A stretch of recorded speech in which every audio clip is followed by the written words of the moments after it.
instead. We are live. Good evening, good afternoon, good morning, wherever the hell you are in the world, and welcome to SciTrek and M Cubed and Sci-Fi Quest, but not. Oh fuck! but not chilling in the basement because he's already doing a live tonight, so he couldn't be bothered. Oh Jesus! Wow! Hello. Calm down, sir. Hi. Hello. How are you doing? I've been live for a couple of weeks. It's a bit crazy. How is everybody? I'm doing all right. Doing pretty well.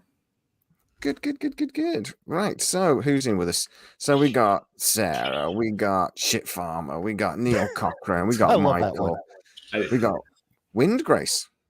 He's one of yours. Wind Grace, how you doing, buddy? That's cool. The old Yorkshire Geeks in. That's in a completely different way. Nate's Nate, in, our favorite Australian. Batman, Davey's in. David. Everybody's in. So we thought we'd do a live today, because I promised I wasn't going to do any lives for a bit, and then I had this information just drop in my lap, as happens when these things, when you try to have a break from YouTubing. Please, that'd be lovely. So I did the video today. I told everybody, sort of gave everybody that I assume I don't need to go through it again, do I? Have we watched the video? Do we know what we're talking about? I was door dashing. Maybe like a quick video, like just wrap up, just for people who haven't seen it. So, about 6 months ago, I got an email from a certain executive at MGM's, their assistant actually, sort of opening up a dialogue with us. We had a lovely chat about some of the plans that were going on. I now found out that was a warm-up act for the person that's actually now got in touch with me.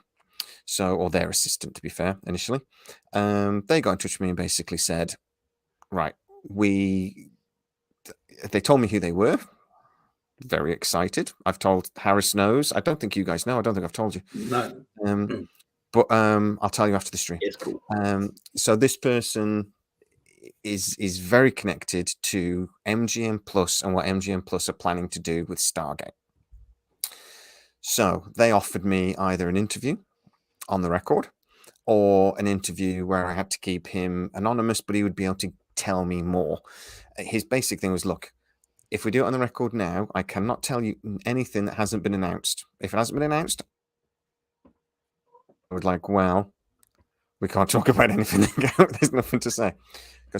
So I counter proposal and said, can we talk off the record now, but when things are announced, get him live and talk on the record? And he went, oh, that'll work.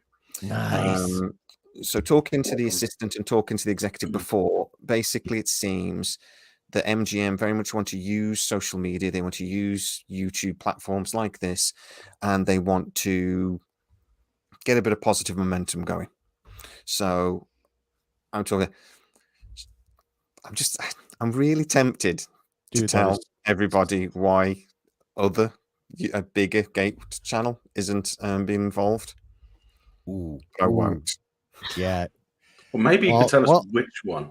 Well, not live. Well, it's not the biggest one. It's the one that's connected to the biggest one. We'll put it that way, and then we'll leave it at that. I thought you were the biggest one. Exactly. We're gonna go with that and just keep going. No, there's another channel that's got 100,000 subscribers. I think they're the biggest. Oh, that means nothing. I'm trying to play your HR guy. Shh. Go. But yeah, we'll leave it. Oh, by the way, if I'm keeping my voice down a little bit, it's because everyone else is asleep or trying to go to sleep, so I'll try and keep my voice down. So yeah, we won't leave the drama, but it did amuse the hell out of me. It did make me laugh. Nuclear bomb. So anyway, I was supposed to meet him me and Harris actually was supposed to meet him on Friday, but he got delayed with other meetings or whatever. And I just got a message off his assistant saying he's really, really sorry. He's got your number. How about if he gives you a call a little later? So I'm like, yeah, okay, cool. Not thinking for a second that this would forget I'm British and wait and phone me up at 1:30 in the morning. But he phoned me at 1:30 in the morning. So we had a little bit of a chat. Then when I hung up, the wife went, "Who the F was that? What the hell are they doing phoning you off when somebody better be dead?" And I'm like, so, but I had a lovely chat with him. And he gave me a breakdown very, very quickly of where they are right now. There's a lot about, I've got a lot of questions about how we've got to this point. I've got a lot of questions about other things. So what I thought we would do today is we would have a little chat. That makes me, Sarah makes me sound like I'm a gangster. Sorry, and Jay's connected now. I'm like Hollywood gangster across the pond. Oh yeah, an aqua bomb going off. That's what I should have said. That's still not as good as a Naquadria. No, I should have said Naquadria bomb. You know, a Naquadria enriched nuclear bomb. So basically, what he told me was, like I said in the video earlier, that yes, MGM are planning to do a series. The plan is they've done lots of development work, but the plan is for it to go into proper pre-development. That is basically the only difference between those when they start writing scripts, basically. So they'll actually get a writer's room together. They'll start writing scripts.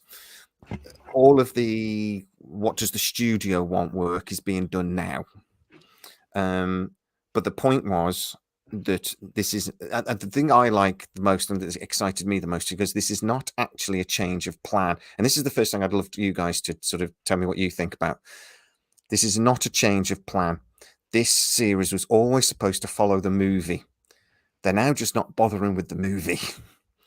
But MGM Plus hasn't changed what it's planning to do.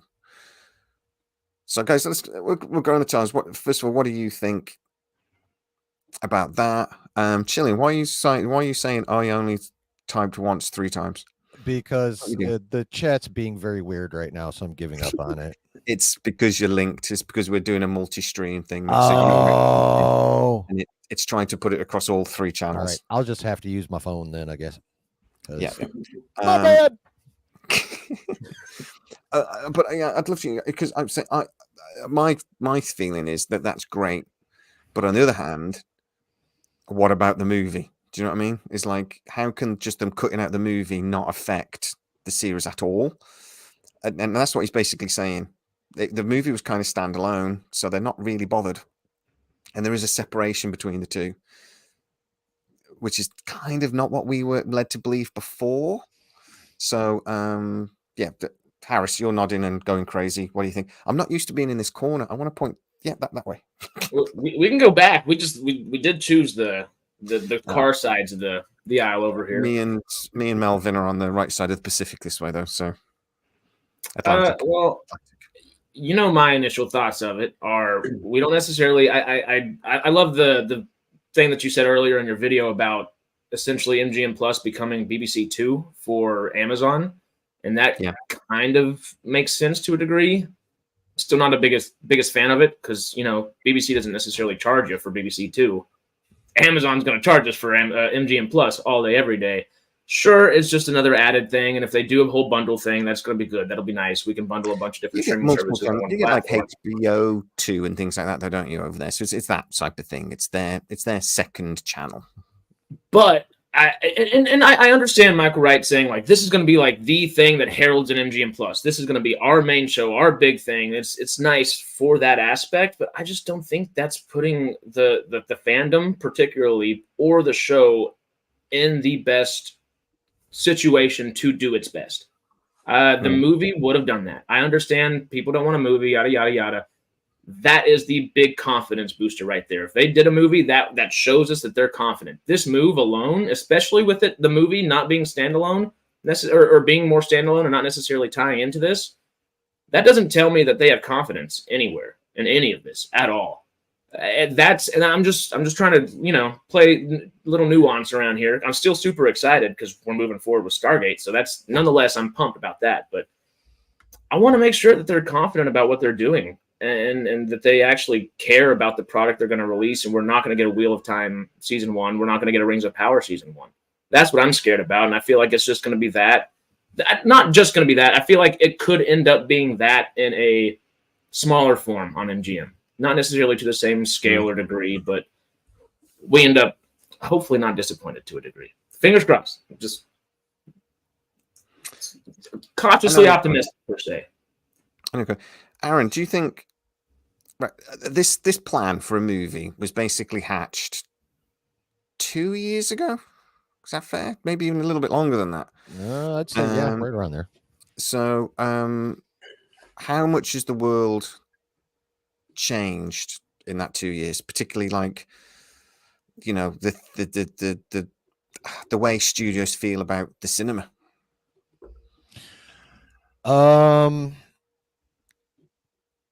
I think studios are having a hard time letting go of hard time actually admitting the current state of cinema itself in terms of people wanting to go watch it. I see it a lot online. People are willing to wait the extra 3 months from when a movie premieres in the theaters to when it's done, and then they're willing to wait 3 more months for it to hit their favorite streaming service. I can feel Harris literally spinning in his future grave. I'm literally, I could devil's advocate that any second, but all right. Well, I'm sure you can. It's true. Aaron, I agree with you. I think it's true. But Dune 2, y'all. Anyone but you. We don't like it, but it's true. Yeah. Aaron, sorry. Dune. Well, no, actually, I'm glad Harris mentioned Dune 2 because things like Barbie or the Barbenheimer experience and Dune 2 and whatnot, they're what's going to keep theaters open. But theaters being full on a regular basis is done. So, that's Hollywood has to streamline, and they have to be a lot more picky on what they put out. Like the days of just putting out stuff to put out that, all of us, even Harris, I think, because, he probably remembers this from the grocery cart seat. Back when we all used to rent stuff, so, the three of us would walk through the grocery store and look at the videos, or walk through Blockbuster or whatever the local video store was next to the grocery store, and we waited, if we missed those movies in the theater, we were waiting 6 to 8 months for that stuff, so the interest had time to rebuild even. I mean, studios are dropping stuff on their streamers, like I said, 3, maybe 4 months after the thing leaves theaters at a maximum. Sometimes it's while they're still at the cinema. Yeah. Beekeeper, well, I mean, over here is already on Sky Cinema. When did that come out? January. It's already on Sky Cinema over here. It's a Sky that's Cinema 90 days. movie. Well, that's it's 3 months. Yeah. Well, the worse they do in the theater, the faster you're going to see them on streaming anyway. It's the successful. Beekeeper was a decent hit though. It made a really good profit, but it's a Sky Cinema movie. Sky Cinema produced it, and then it's appeared on Sky Cinema as soon as it's right. But yeah, even like the biggest movies, you might have to wait 4 months. And with the 24-hour news cycle and the information age and the gradual shrinking of the average attention span of people in general,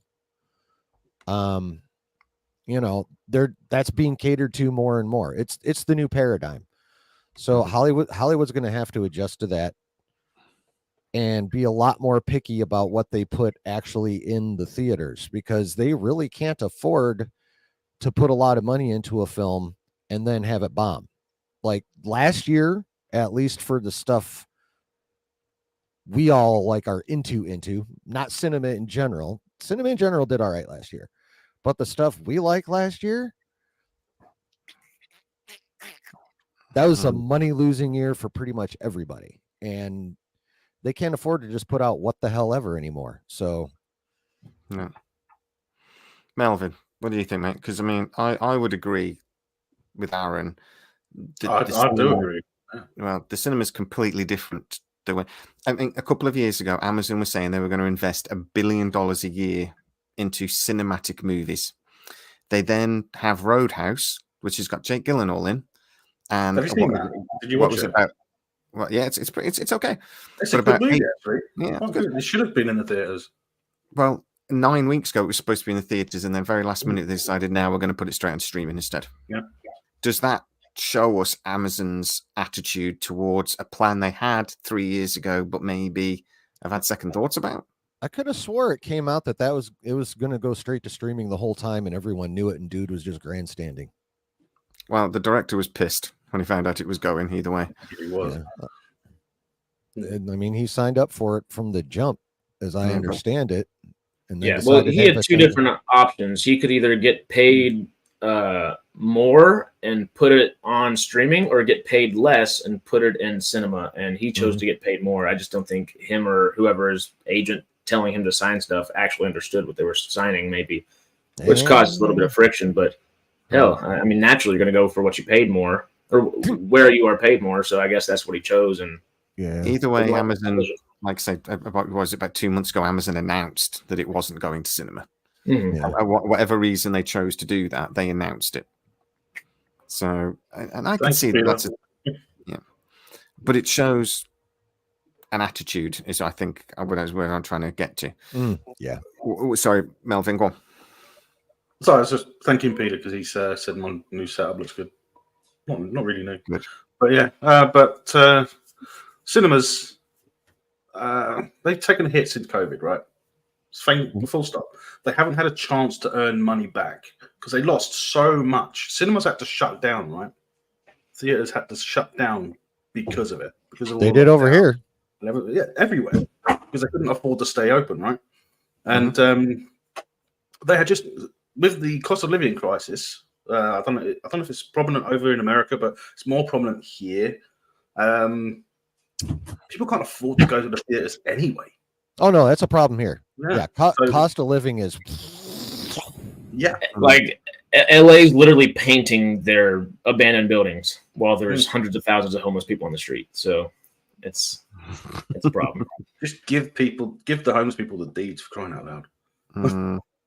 Something. What? That could be iffy too, but who knows? You're trying to apply logic to government thinking? What the crap, Melvin?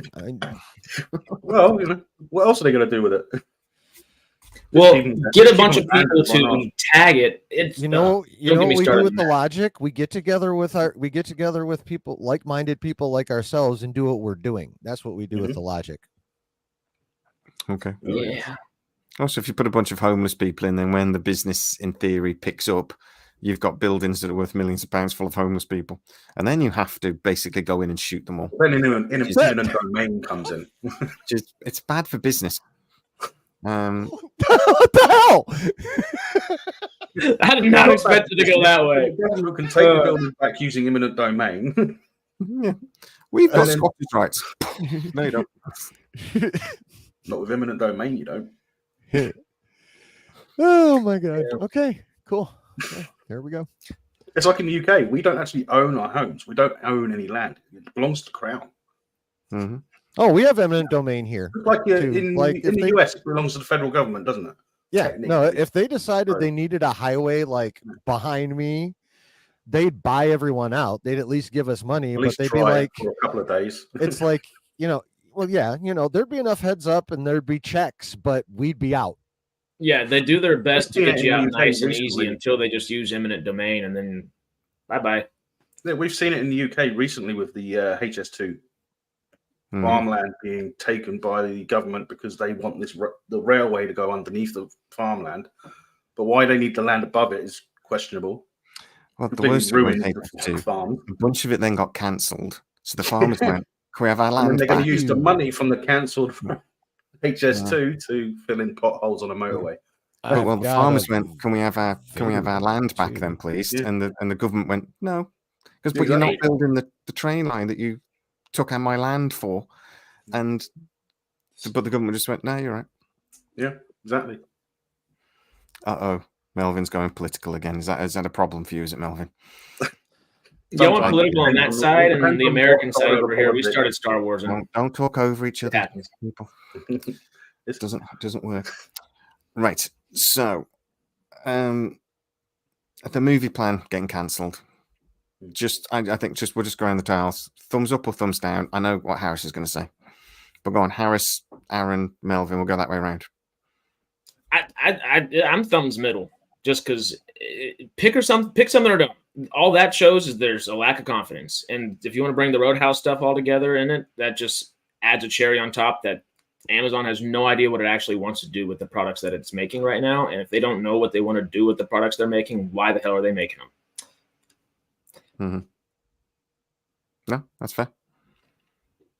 Aaron, thumbs up, thumbs down. Good thing it's cancelled. Bad thing it's cancelled.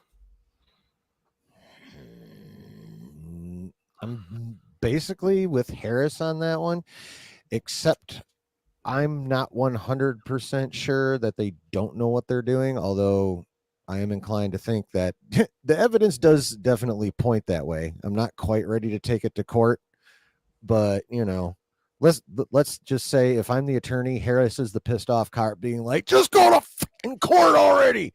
And I'm like, I just need a little bit more.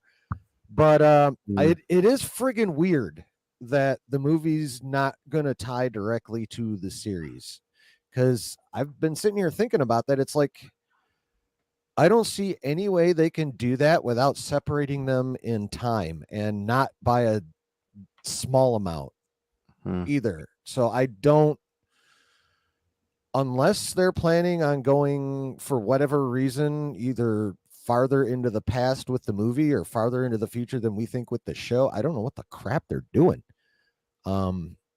So I'm hoping right now, they're actually focusing on the movie, since that's the first thing we're getting. So get the brains on that one. Get that one as polished as you possibly can. Maybe have a couple, 3 people over here starting the series, but have the movie, make sure the movie team has that thing as shiny as it can possibly get, and then send them over to work on the show too. Yeah, well, I mean, the what we heard was the plan was that it was maybe going to be 2 or 3 sound stages, that the movie, the series, everything was going to be filmed on these 2 or 3 sound stages, and that they were going to be able to share sets, and that was the plan a while ago. We haven't really heard anything concrete on that in a little while, but the idea being that they were waiting for a lot of these sets of sound stages that they were buying through the Hackerman Group. Once they had hold of that was what was sort of holding things up a little bit. They didn't have the sound stages. Now, what I'm being told is that no, the movie was always going to be standalone. And I can actually, this is conjecture now, this guy hasn't told me, I'm going to ask him this, I think on Tuesday, Harrison, I think would be a good idea, but is the movie standalone? Because actually that's a good way to restart the franchise, because then you don't have to think about gators necessarily. You create a Stargate related movie that anyone can watch. And that's what you kickstart with. And then you follow on with a series that has, that you get a bit more into the lore and everything else. But that's why the movie getting scrapped isn't really a problem for the series, because it was never supposed to really be a full-blown Stargate movie, as it were. It was something that would attract a wider audience. I'm wondering, Melvin, what do you think? Does that make sense? That makes sense. Yeah, and I'll give a thumbs up for it being cancelled. By the way. Yeah, I forgot to ask. I should have said I don't care what you think. Because it would all just depend on how they're going to link it. If it's going to be standalone, then is it going to be like a prequel with the Ancients? Is it going to be futuristic with some new race involved, or what? I mean, we don't know enough about it. So the fact that it's being big thumbs up for me. Yeah, we really know nothing about the movie plan. There is a script knocking around, so I think details about what they were thinking about doing will come out at some point. But when? I think that Timekeepers point is good, Harrison. I just say you agreed with him, but I think the Timekeepers was really rooted in Stargate lore. The game was boring. Harris, the Harris story agreed in 2 separate accounts simultaneously. He did. It's going to 2 different places. Right. Jess has made a point there. Jess, that's the point. We reported that early planning was going on. Deadline also reported it. And then people like Jenny Stiven and what have confirmed it, that a movie was planned and they were going to announce it at last year's San Diego Comic-Con. Then the strikes happened. And again, like I say, as I said, we've reported this the whole way through the process. And we even said last Christmas that there was negotiations going on with Mark Fergus, but those negotiations ended. And we didn't know what was going on after that. This movie decision seems to have been made last August, and we reported that at the time, that there was a big meeting in August. I found out about it about 2 weeks after. We didn't know what the result of the meeting was at the time, but we know the point of the meeting was movie, series, both. What are we doing? And that was the point of the meeting. And it was sort of MGM Plus that were really pushing for it. So we have reported this the whole way along. I think we've mentioned more than once in the last couple of months that we thought the movie was probably not going to happen. It looked more and more likely that the movie wasn't going to happen. And now we've just had it basically confirmed that it's not. It's essentially been just reporting on rumors for a long time, and this is the first time like a confirmation of like there was a movie and no longer going to happen, huh? Mm-hmm. Yeah. Basically, it looks like last August when we talked about this meeting happened, there was that point. And I think that the point is that Amazon have lost confidence in going to the cinema with something like this. And that's the point. 2 years ago, they thought, and it seems to me that Jennifer Salke, we said this at the time as well, Jennifer Salke didn't seem to be going beyond, who's head of Amazon Pictures, by the way, didn't seem to be going beyond, we've got a budget, we want to do 6 movies a year, let's do a Stargate film. Let's make one of them a Stargate film. Go. And then they went off and actually did the work. And then maybe MGM Plus and the MGM people seem to be coming back going, I'm not sure this is going to work as a film. Why don't we just do the series? That's a lot less. And, they had to make that argument. But Jennifer Salke didn't go beyond, we've got to do 6 films, Stargate. And that was it seemed to be as far as they were going. And we said that at the time as well. That seemed to be as much as she thought about it. So yeah, we've been making this argument. We've been talking about this the whole way along. So it wasn't reported as speculation. It wasn't just us reporting it. Jessica. We've also been arguing the good and the bad about it being a movie first or a show first. What we want. Well, I think I mean, and Harrison with this, that we first of all we sort of thought, no, this is a terrible idea, and then we started to warm to the idea, and we thought, well, it shows confidence and all this sort of thing, but then I think we've I know I've toed and froed with whether I thought it was a good idea or not. The film? Yeah, the film. Doing a well, yeah, we started off not thinking it was a good idea because we thought it was going to be more of a grandiose series itself, and then they just kept pushing that budget lower and lower, and it was like, all right, well, we're not thinking of like a grandiose House of the Dragon or Andor or something like that type of series, not Shogun level like type of series, which means we're going to be pushed into a little lower level of series. And that's whenever the film aspect of things was like, okay, they're utilizing multiple sound stages, they know what they're doing, they have a plan. It felt good until it didn't, and now we're starting to feel good again, hopefully. I just think it's one of those things that if they spend enough money on it, though, a series just works better. We get almost cinematic quality, and we get 10 hours instead of 2.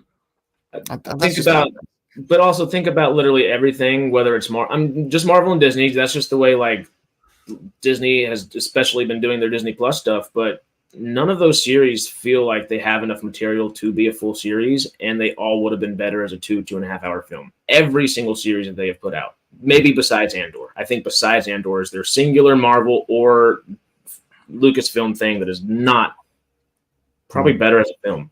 So I'm hoping that this is a story meant for the small screen, and not necessarily the small screen in that way, but in a longevity sense. This is a story told in longevity and not just a succinct little thing that they're just trying to do. That would have been better as a film. Yeah. I don't actually agree with Yorkshire Geeky to a point. When it's a rumor, and basically you don't know the sources, and that's all I've got to say to the guys who aren't sure about that. I obviously know a bit more than you do, and I'm not being big about, but I know who the people are that are telling me these things. When somebody tells me something that they have direct knowledge of, it's not speculation and it's not a rumor. It's only speculation or a rumor. Well, I speculate on what I think certain things mean. And we don't always get that right because we don't work in the industry. We don't know the full story, but we we tell you guys when that's what we're doing. And when something's a rumor is basically, I'll say to you, if the person I'm speaking doesn't have first-hand knowledge of it, if it's right, I know this guy who knows this guy who told me rumor, easy. That's fine. I completely agree with that. But it's not speculation in this respect. Again, can't tell you who he is, but in this respect, he has first-hand knowledge. It's not a rumor. It's not speculation, because we're not speculating on it. It's coming directly from the horse's mouth, and you'll understand. We'll find out who's soon, won't we? Yeah. Well, when he comes on live, you'll understand. But Hollywood execs lie. Yes, they do. Well, it's not even that. We've been talking about stuff that hadn't been decided. This is the point. We've been telling you guys from the beginning of them trying to decide what to do, and that's been the point. They've spent a long time trying to decide what to do, and then they've had, well, Amazon in particular was massively hit following the end of COVID. They spent billions of dollars expanding during lockdowns, and then for some reason they didn't plan that their business would return to normal, and they lost crap loads of money. Also, Hollywood in general is in a massive contraction. They're all having to cut their budgets by about a third. So that's, I think, the point we were making earlier, is the world, when the idea of doing a cinematic Stargate movie was made, and they thought, right, yes, we want to do this, and it was February last year when we said, Jennifer Salke told Claudia Valentini, do it. The world is completely different now.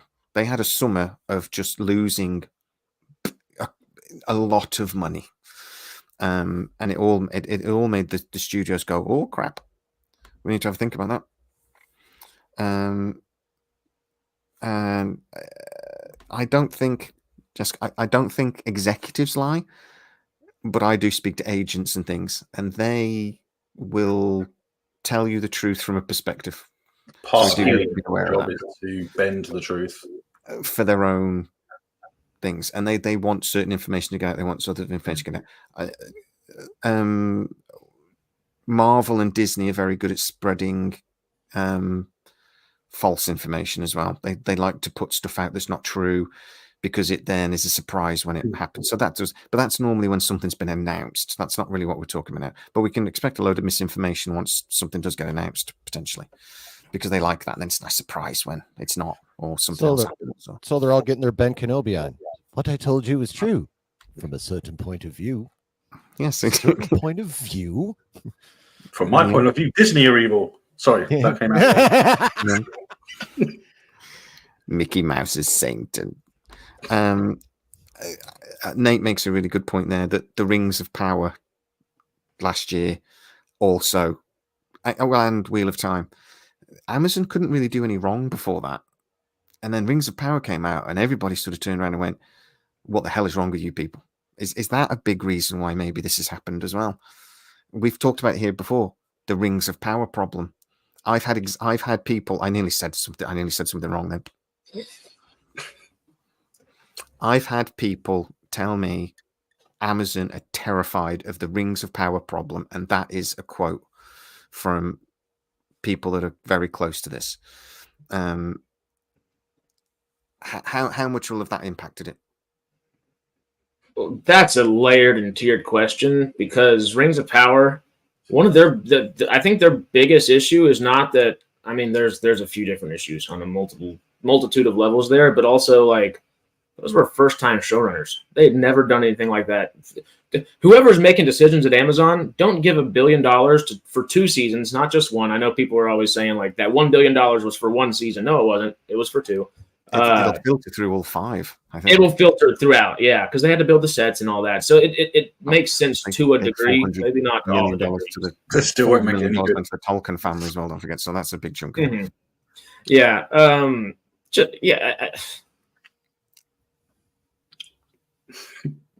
whatever. I kind of blank. How much will of that?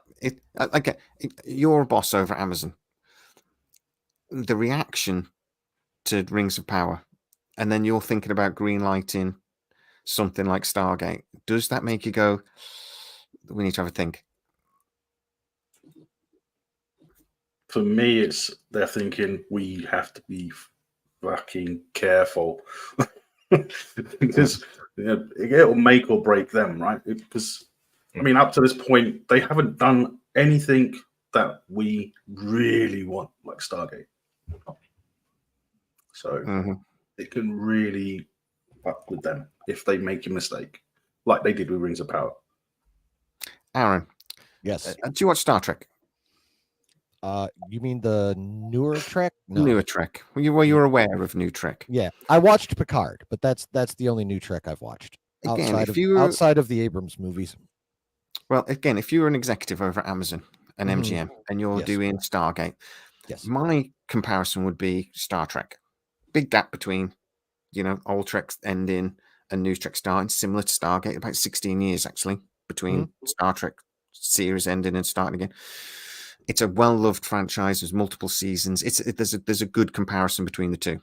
Yeah. Again, if you were to look at the way people or some people have reacted to new Trek, and you were about to do a Stargate series, would you also be thinking, we need to learn from their mistakes? We really, really need to be careful with this. If it was actually me, yes. If it was a Hollywood executive version of me, who the hell knows, because they're freaking dumb. But however, if they have someone who actually is social media conscious, has a clue, can tell the difference between actual fans and bots, and they also happen to have a voice, there's a chance.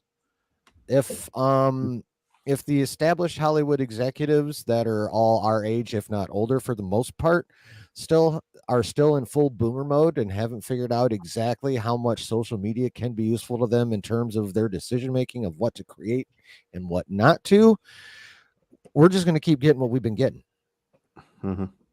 Stop the copyright strikes. Let us do our thing. Holy shit. They literally have... I don't know if YouTube's still the biggest anymore, but I mean, it's still top 3 social platform in the entire friggin' globe.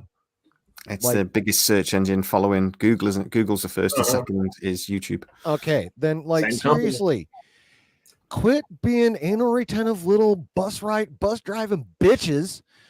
Stop the copyright stuff and let us do your damn PR for you. Literally, these companies could probably downsize probably 60-70% of their PR departments if they just stopped copyright striking us. I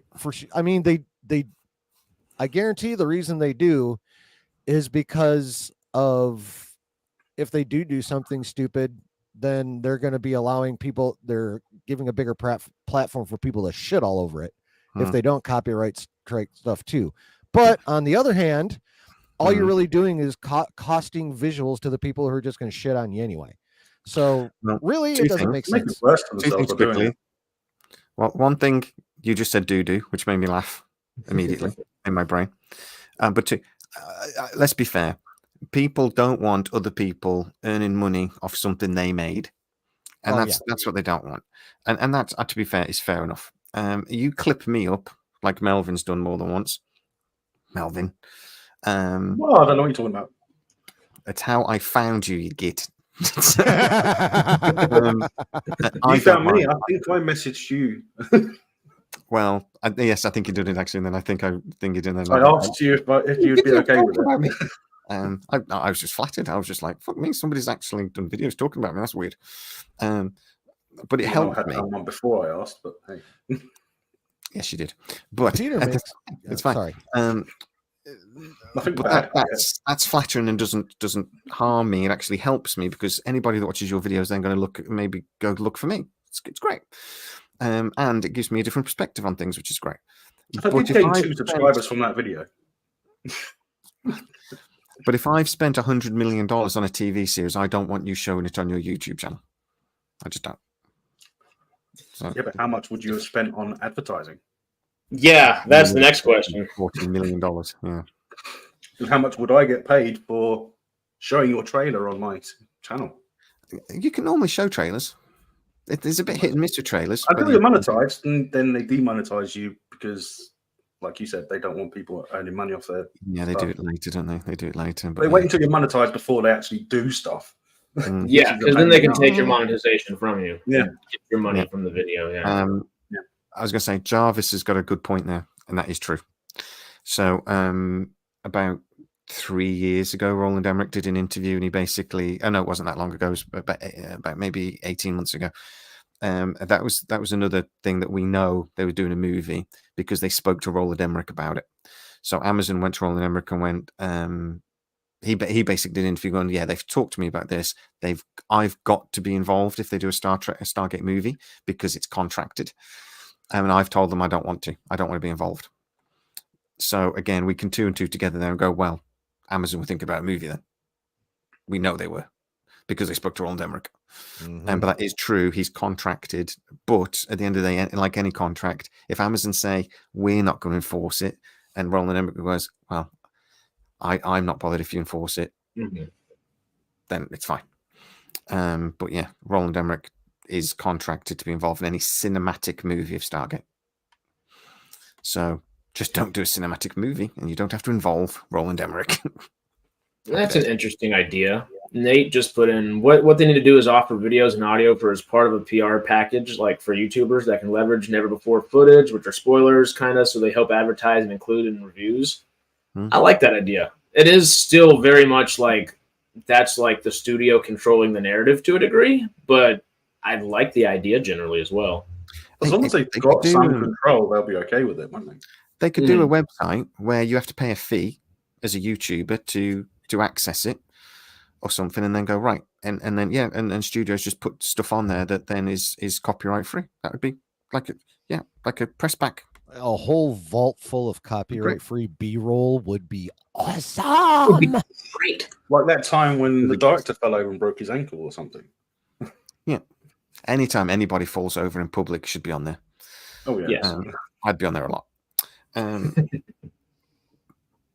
But just to move on then to get back to Stargate. So we have the opportunity to ask this person who is actively involved in what MGM are doing right now some questions.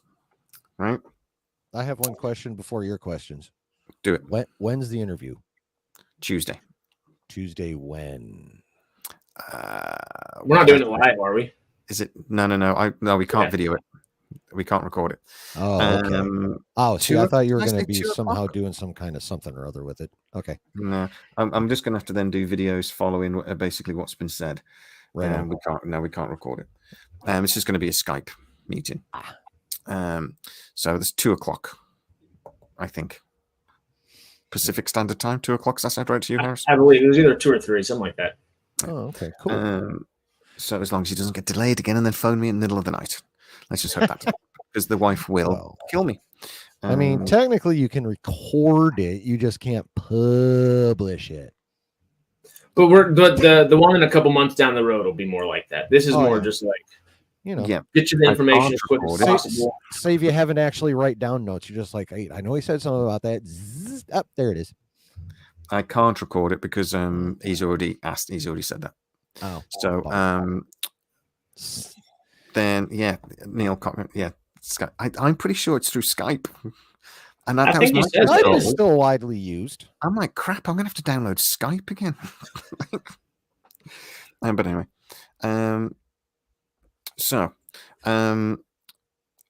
what's I going to say? So questions we can ask. Somebody's already asked me, like, is there a showrunner? Is there a showrunner?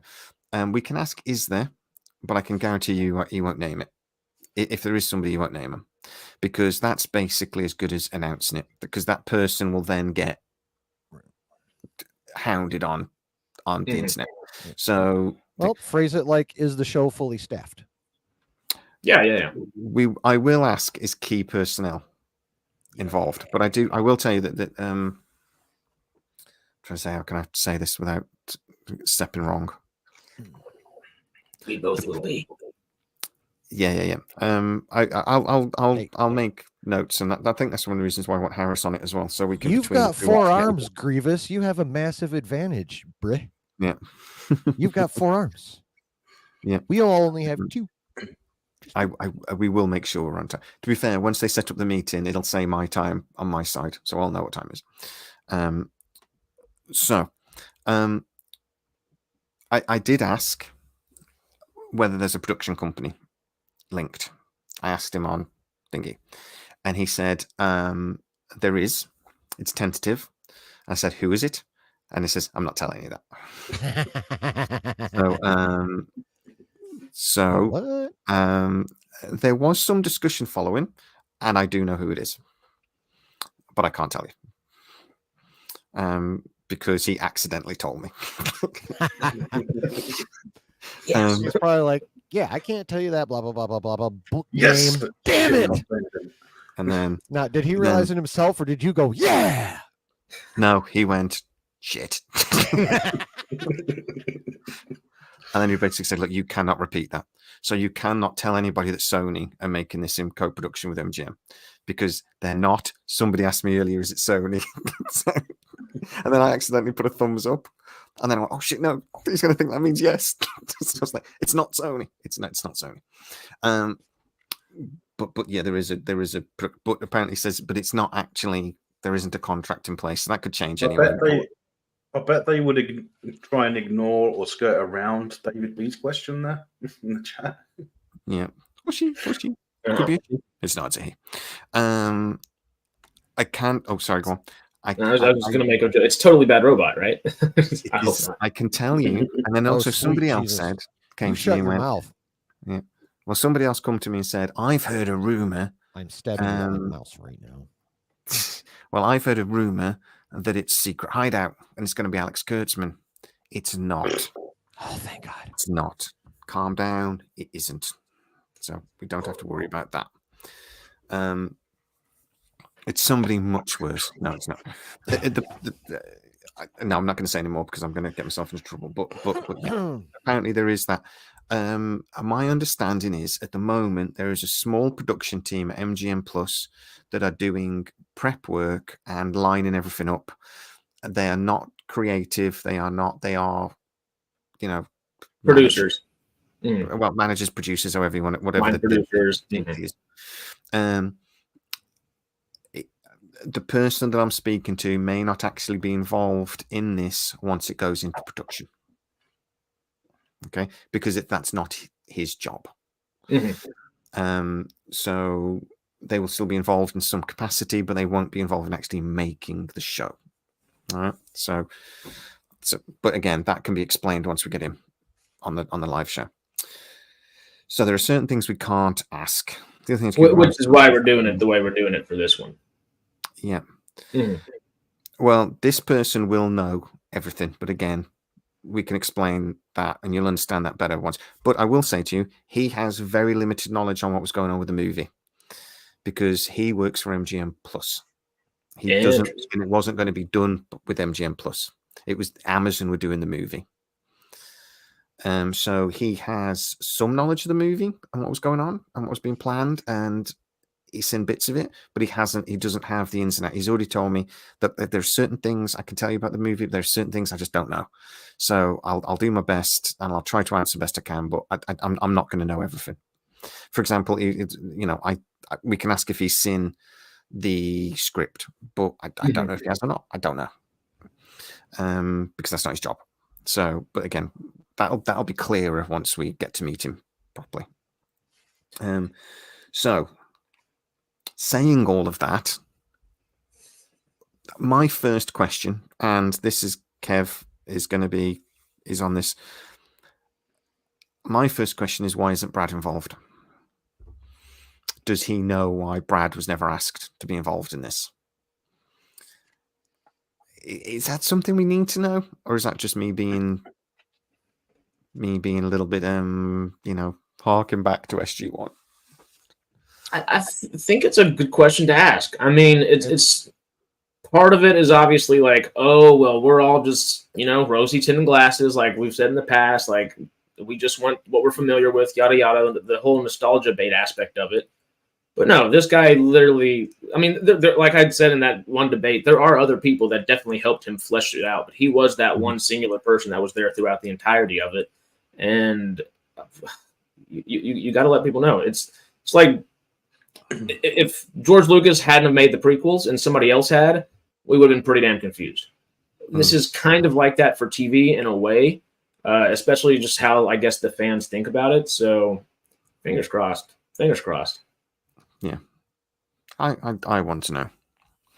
I just want to know what we're probably only going to get opinion because he won't, this person we're talking to won't have made that decision. Educated guess. He's in the best place to maybe make that educated guess. I just want to know why another studio is choosing yet again to adapt a product and then not involve the creator of said product. All that does is signal to the fan base, whether you mean it to or not, but that sends a signal to the fan base already that you're starting off that you just don't give a shit. Well, literally what you just said, and it plays into the whole confidence conversation that we've been having for months and months on end, almost like a year now, literally, is where is their confidence level?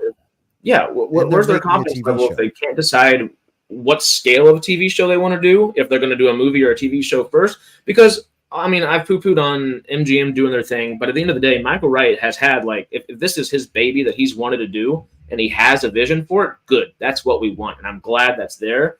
I just wish that Amazon itself would support him more around that, or he would play into their hand a little bit more, something. So just work together for something, because the lack of confidence and the lack of cohesion plays into the maybe should we even give a shit as a company if we're not going to have our finger on the pulse at all? You know, if it's just going to be much infighting, why really care for it is kind of a worry. So I was just playing with my definition. Somebody was just saying about the definition. It's because I only pay for the standard StreamYard. It's like 3 times as much to go HD on StreamYard. I'm not paying that. It's crazy. I'm British. I'm tight-fisted. I don't pay a penny for StreamYard or Streamlabs. I'm just a cheap ass using the free both. There you go. I think there's 2 issues as well that I don't think we've ever discussed before, and I think we've danced around a little bit. The MGM Amazon situation is weird. It's unusual. Fox, when Disney bought Fox is a massive, huge organization, and Fox continued to exist as a separate entity within the Disney family. They continued to work in the same way. MGM was dwindling. MGM's worth was its back catalogue. So Amazon went in and just absorbed what was left. So it's took them a long time to absorb it. We haven't actually had anything MGM announced from Amazon. Amazon haven't announced anything. Even stuff that had been announced hasn't moved. So should we really be surprised that Stargate hasn't been announced? They've announced nothing. Because they've been absorbing the company, they've been restructuring themselves, they've been getting studios built. Building studios. I think that's a big part. And I know people are really frustrated by that, but they're physically having to build studio space. That takes time. Think of it like they're building studios specifically for Stargate as well. It seems to be, yeah. It seems to be that they've penciled in space for Stargate. That seems to be the opinion, yeah. Whether that's going to change now they're not doing the movie, we'll see, because it's not maybe it's going to be as big a project as they were initially thinking, but they're not as ambitious with it as they seem to be before. Amazon haven't even announced a new Bond yet. I mean, and that's the most important. They're not officially been announced now who the next Bond is going to be. It hasn't been announced now. Not that was a rumor. That was a rumor. Okay. Yeah. It's a pretty well. All that was as well. The rumor didn't say it was going to be announced. They just said that he's been offered. Yeah, he's had an offer, and he's in 2 minds about whether he wants to sign it or not. Isn't that also because wasn't he offered the Saint as well? No, you're thinking about Rennie Jean Page. Oh yeah, probably. Yeah, most likely.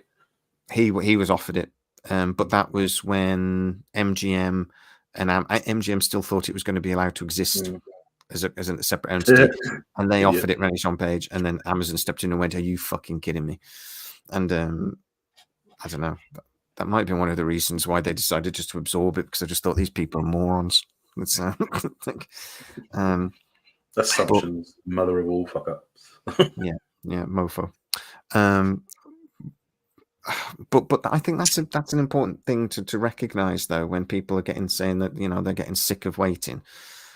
Nothing has been announced from Stargate. Nothing. We're expecting a new RoboCop movie, not announced. Even Legally Blonde 3. I was just thinking That was announced. Oh, That was happening. the thing we've all been waiting for so much. This is just give us Legally Blonde 3. The only stuff that's come out is stuff that was already in basically production. Everything else, nothing else has come out from MGM Amazon Studios, sort of thing. Roadhouse is an MGM movie that was already in a long way along in production before when the sale went through. So I mean, that's. So I'm not surprised. I was impressed with that movie, actually, considering. I really liked the MMA fighter whose name has just gone out of my head, the Irish fella. Conor McGregor. Sorry? Yeah, McGregor. Conor McGregor. Colin McGregor. He was much better in it than I thought he was going to be. I quite liked him in it. Really? Yeah, but it's a really good movie. You should check it out if you haven't seen it. Yeah, it is good. It is good. It's not going to be Henry Cavill. No. As much as it would be great. No. He's too busy. He's going to be the new Highlander, though. He's going to be busy. And it looks like He should be Kurgan, really. And also a Primarch at some point. Yeah. Well, it looks like Warhammer's getting going, so that should be good. It looks like that's about to actually happen. So, hey, that the Ministry of I can't even say the full title. The Ministry of Ungentlemanly Warfare. That looks awesome. That's like a month or two away, huh? yeah, That movie looks sweet. Yeah. I hope that's his first spy movie that actually makes money. That'd be nice. Well, that'd be cool, yeah. But they're already talking about a sequel for that, so they're already talking about that's franchisable. So we'll see. And it's got historic relevance as well. Right there, what you just said, Jay, that right there is another one of Hollywood's biggest mistakes they're making right now. Not everything has to be a franchise. Like, but seriously. It does. No, it does. Because that's how we make money.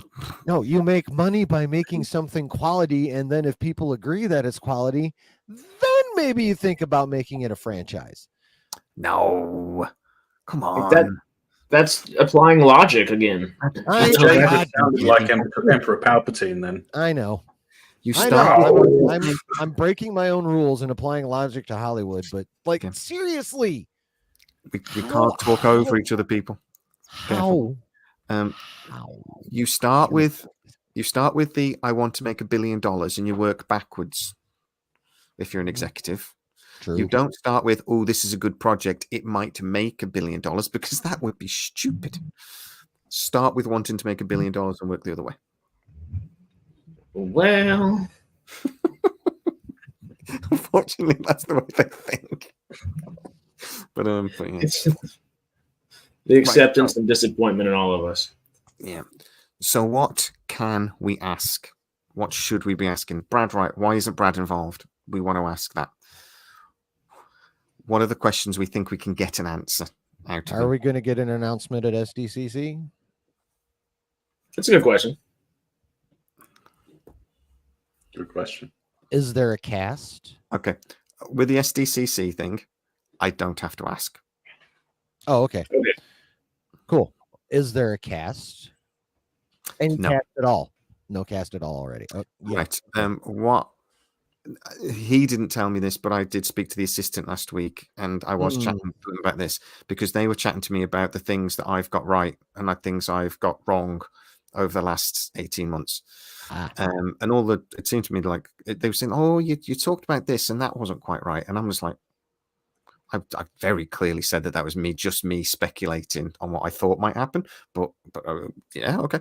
But speculating stuff. They have an idea, and they've always had an idea of certain people they would like to come back, and we've named them more than once. So, and that's what I was told. So, as far as I'm concerned, that's Amanda Tappin, Michael Shanks, and maybe RDA for a couple of specials. Daniel Shay. Yeah. No judge. Master Sergeant Siler. Obviously Sailor. I think they would love Judge to come back, but the ambition was always to get, and apparently, again, I've been told by somebody else, this is a completely different conversation, but apparently I was told again not long ago that Amanda Tappin, they desperately want Amanda Tappin involved in front of and behind the camera. So if they she's don't, good at both. Yeah, well, it would not surprise me at all if there's already been conversations. I've been told before that there have been, but that's just a rumor. Amanda Tappin has repeatedly said no, but she would have to be honest. Yeah, she would have to sign an RDA, an NDA. Sorry, she wouldn't have to sign Richard Dean Anderson. She would have to sign a Richard Dean Anderson. Yes, she would. I'd have Flanagan in it all day long. Oh yeah. I'll bring some of every single one of them back for a certain periods. Just when it makes sense, maybe not all when at it once. Makes sense, I would.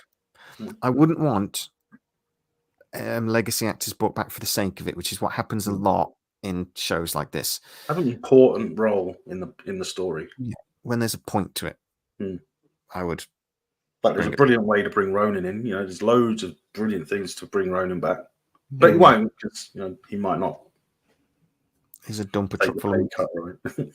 I've always said that I think he's the sort of person, it seems to me, that would do it out of loyalty. It seemed to me, but they all will, though, won't they? I would think for the most part. Yeah, a lot of them would.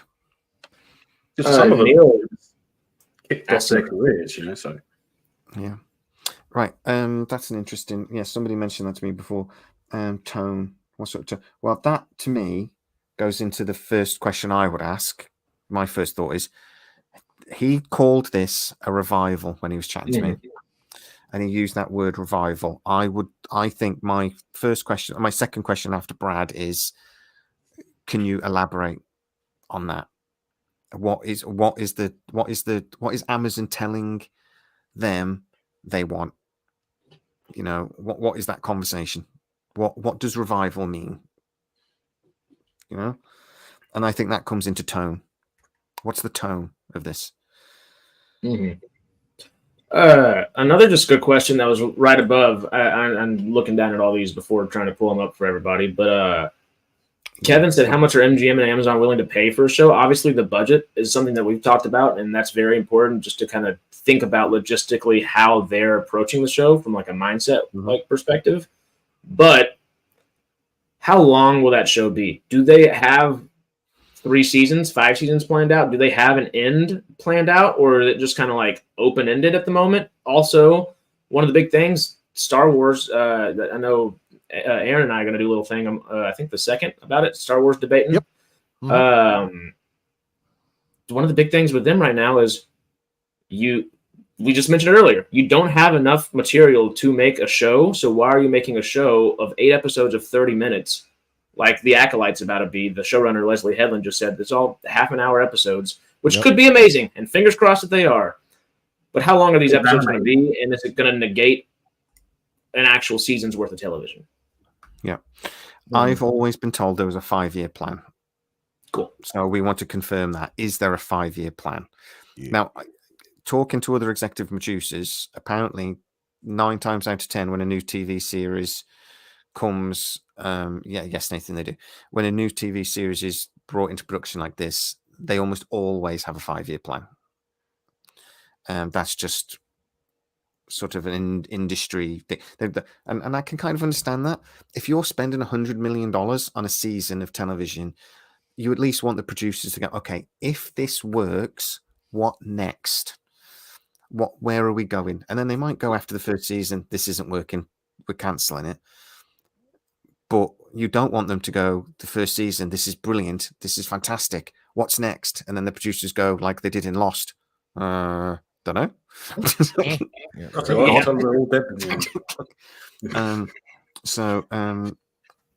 Spoilers. Yeah, well, it's purgatory, wasn't it? But yeah. So apparently, a 5-year plan is normal, and there is a 5-year plan that does include straight to Prime. Like I said, I was told a couple of months ago that they had one major series, a couple of spin-off series, which one was a prequel, and then the idea was to put. So basically, you would have the first season go on MGM Plus. That would premiere. Then just before season 2 or the next series comes out, it would go on Freevee as almost like a free, so you can watch it in a free place. And it said it might go in other places like Pluto as well, apparently. But then you can watch that season in a wider audience, and it would hopefully draw people back to MGM Plus to go watch the second season. But that second season wouldn't necessarily be, or the next series, whatever. And that there would basically be 2 series or 2 seasons of something a year over 5 years, and that would end in a straight to Prime movie, and that would be the culmination of like phase 1. And that's always sort of been the idea. But that idea will change massively depending on how well it does, I should imagine. Will the episodes end up on like Prime at all? After a year, it's going to be MGM Plus and Freevee. I don't think it'll ever go on Prime. I think it'll go MGM Plus, Freevee. See, I think But there also might be a difference. At the moment, if this was released now, it would be MGM Plus in America and Prime internationally. But the idea is that by the time this comes out, MGM Plus will be international, which it isn't now. It's just MGM over here at the moment, and it's limited. Yeah, replace it, won't it? Yeah, and it'll be replaced and upgraded. Because, I mean, in America, all of the Lionsgate stuff and things like that is apparently on MGM Plus. You guys can tell me better, but that's what I was told. I don't know. I don't have MGM Plus. Me either. Well, it's a much bigger platform in America than it is in the UK. We still have Lionsgate as a separate app with content there. And we just have just MGM stuff. There isn't a lot on MGM that we've got. There's a few old movies, and basically, if you don't like Stargate, that's the bulk of what's on there. But MGM Plus is much bigger because it's got Lionsgate, it's got all the Columbia pictures, because that makes sense because MGM used to own Columbia, and and it's got all that sort of thing. So MGM Plus is a much bigger entity, and that's going to go international. So by the time Stargate comes out, it'll go on MGM Plus, and then Freevee about 6 months after. Aren't both of them under the Sony umbrella? Hasn't Sony owned Columbia for a hot minute? It used to be MGM, I think. Is it Columbia or am I mixing up with, or am I, no, it might not be Columbia I'm thinking about. Yeah, because Sony's releasing all the Spider-Man movies this year in honor of Columbia's 100th anniversary. Let me just check. Columbia has the Columbia's the statue. Yeah, Statue of Liberty. There we go. I don't know why I couldn't think of that. TriStar is the only other one I could think of, and that's the Pegasus. But I don't think that's them. The Pegasus coming out of the triangle. Yeah. And then it stops like this with its wings spread. I'll know as soon as I see it. If you give me a second. All those movies, the Columbia TriStar Pictures. Yeah, because they were one company at one point. Yeah. Is that Columbia right? TriStar? Yeah. Like, but yeah, that makes sense. Anyway, whoever it was, it's all going to come under one umbrella anyway. I'm sure it's Columbia. So just thinking on these questions again, are we going to be able to ask specific series-oriented questions like, will the Stargate be public knowledge? Or is it going to be more production questions, kind of wrapping our head around kind of what MGM's thinking about kind of deal? How are we going to kind of approach that? Or what do you think would be the best way?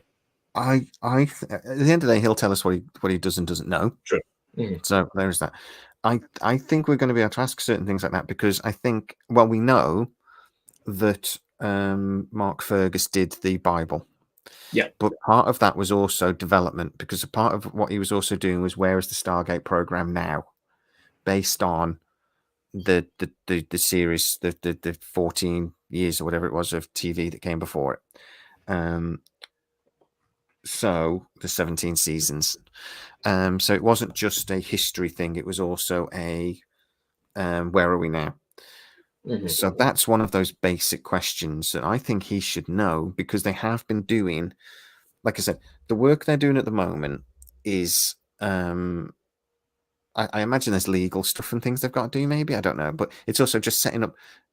They're trying to put the right team in place, things like that. They're doing the work with the production partners, things like that.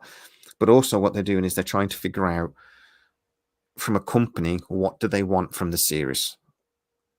So I would have thought that's one of those fundamental questions they may have had to consider. Where are we starting? So I think he should know that. Okay.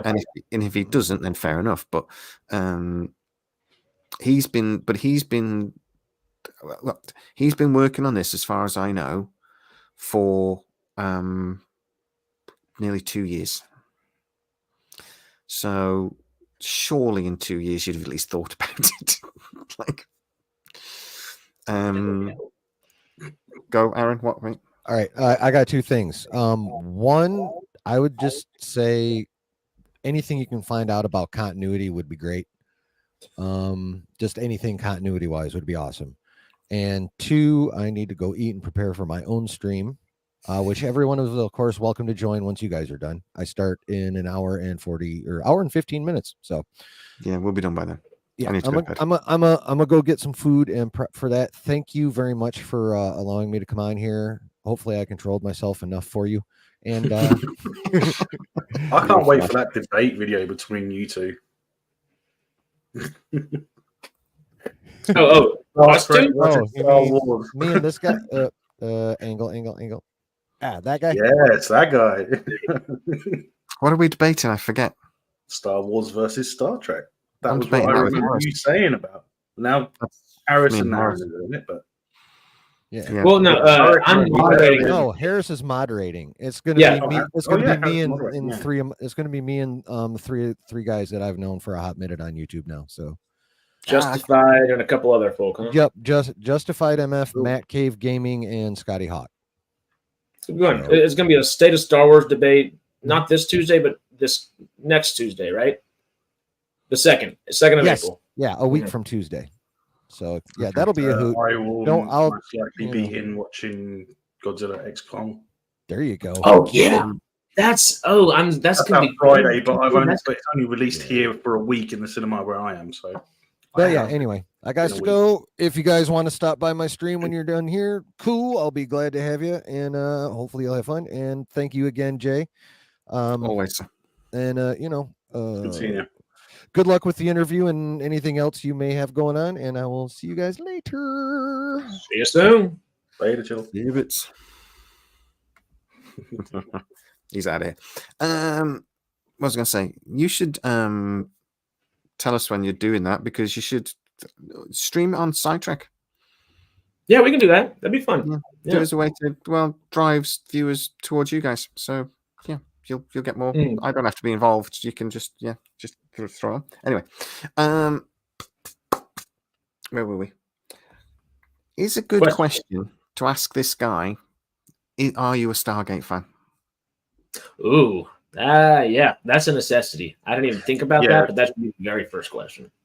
Yeah, because we're kind of going to see something along those lines, because was it in Acolyte? At least one writer is not a fan. Never seen it. Never seen Star Wars. So.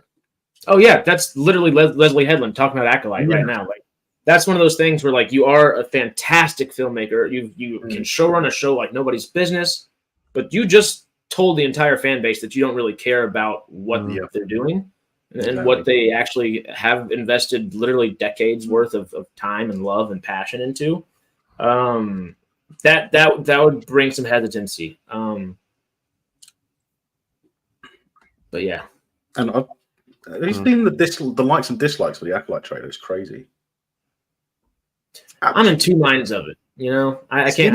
Nearly 500,000 dislikes. Woo, how many likes? Yeah, plug in. I'm not going to watch it. We are debating. We were supposed to be debating tomorrow, but I've messed up. I've booked tickets to go watch Ghostbusters.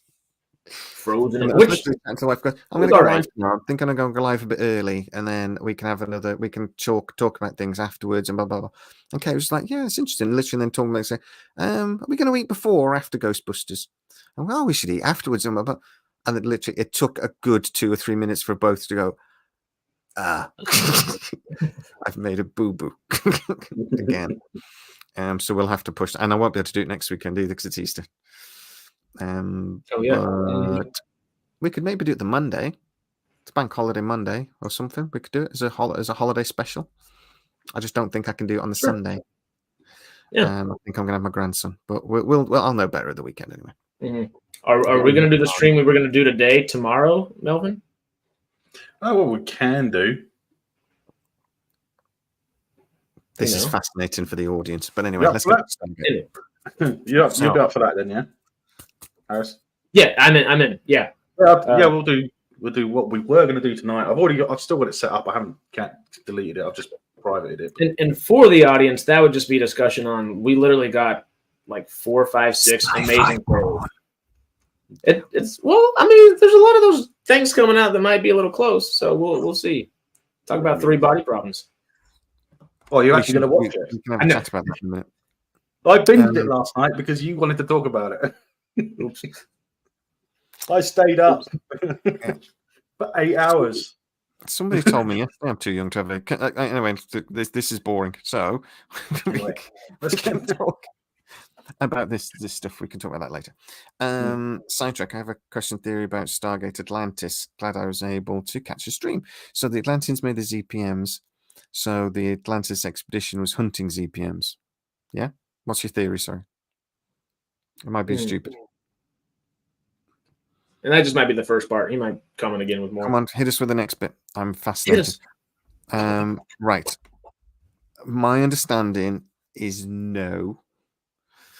I think there will. I think that's going to be an interesting point, right? So, story. He has actually come up with with been the sketched out. Yeah. Right. I spoke to somebody else. I spoke to somebody that worked on The Expanse a couple of years ago. And I sort of, as I said, because that was being based on a book, though.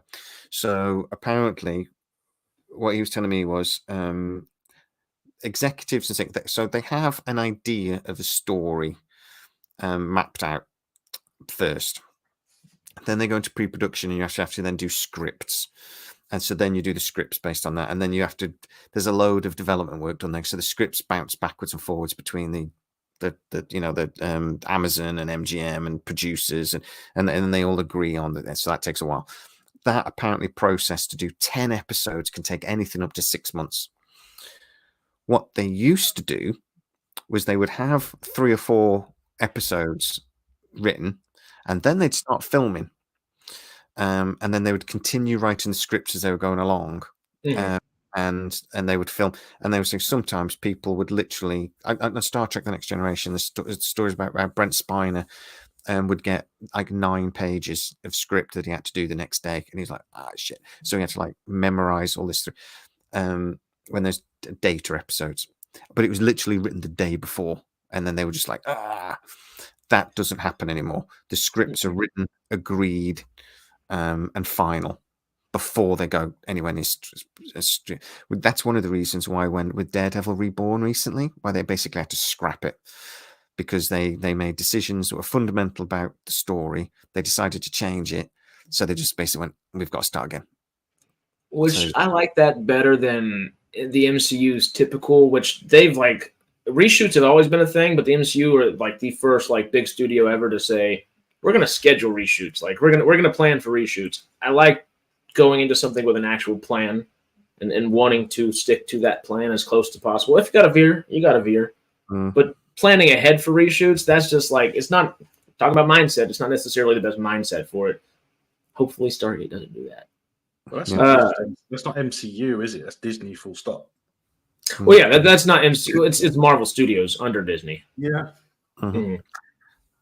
Aaron brings up an interesting point here, and this was something that I'd love to know Brad Wright's opinion on, and I might message him and ask him.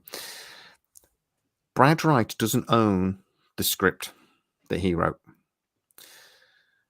So in theory, MGM Plus, yeah, it's fine.